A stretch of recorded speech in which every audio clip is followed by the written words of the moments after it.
Welcome to Stellar Network. Ako si Angelo, ang inyong bagong host. Dito sa Stellar Network ay siguradong updated ka sa showbiz news at iba pa. Kaya kung first time mo dito ay mag-subscribe ka na. Kim Chiu at Oliver Mueller nag-enjoy sa date night kahit busy si Kim. Sa kabila ng hectic na schedule ni Kim Chiu, nahanap pa rin nila ni Oliver Mueller ang oras para sa isang espesyal na date night. Ipinakita ng magkasintahan na kahit gaano man ka-busy ang kanilang mga araw, mahalaga pa rin ang quality time para mapanatili ang kanilang matibay na relasyon. Pagpapahalaga sa oras. Nitong nakaraang linggo, naispatan sina Kim at Oliver na magkasamang nagdi-dinner sa isang sikat na restaurant sa Makati. Ayon sa mga saksi, kitang-kita ang saya at pagmamahalan ng dalawa habang nag-enjoy sa kanilang simpleng date night. Kahit busy si Kim, lagi kaming naglalaan ng oras para sa isa't isa. It's important to keep the relationship strong, pahayag ni Oliver. Sweet moments. Habang nasa restaurant, maraming sweet moments ang dalawa. Mula sa simpleng hawak ng kamay hanggang sa magkausap ng malapit, ramdam na ramdam ang kanilang pagmamahalan. Nakakatuwang makita na kahit abala si Kim sa kanyang mga proyekto, hindi niya pinapabayaan ang oras para kay Oliver, sabi ng isang tagahanga na nakakita sa kanila. Pahayag ni Kim Chiu.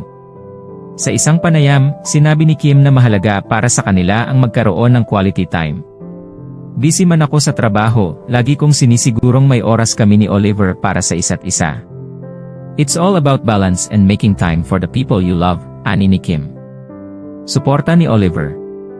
Si Oliver naman, sa kabila ng kanyang sariling schedule, ay laging nandyan para suportahan si Kim. I understand how busy Kim is, and I'm always here to support her. Our date nights are our way of reconnecting and enjoying each other's company, dagdag pa ni Oliver. Reaksyon ng mga tagahanga. Ang kanilang date night ay agad na naging usap-usapan sa social media. Maraming tagahanga ang natuwa at kinilig sa kanilang sweet moments. Nakaka-inspire ang relasyon ni Kim at Oliver. Talagang pinapakita nila kung gaano kahalaga ang pagmamahalan at suporta, sabi ng isang fan sa Twitter. Konklusyon. Sa kabila ng kanilang mga abalang schedule, sina Kim Chiu at Oliver Mueller ay patuloy na pinapakita ang importansya ng pagkakaroon ng quality time sa isang relasyon. Ang kanilang date night ay isang patunay na kahit gaano man ka-busy, laging may paraan upang ipakita ang pagmamahal at suporta sa isa't isa. Ito ay isang inspirasyon para sa kanilang mga tagahanga na ipagpatuloy ang pagpapahalaga, pagmamahal sa kanilang mga mahal sa buhay. Ano ang masasabi niyo sa issue natin today? This has been Angelo, hanggang sa susunod na balita.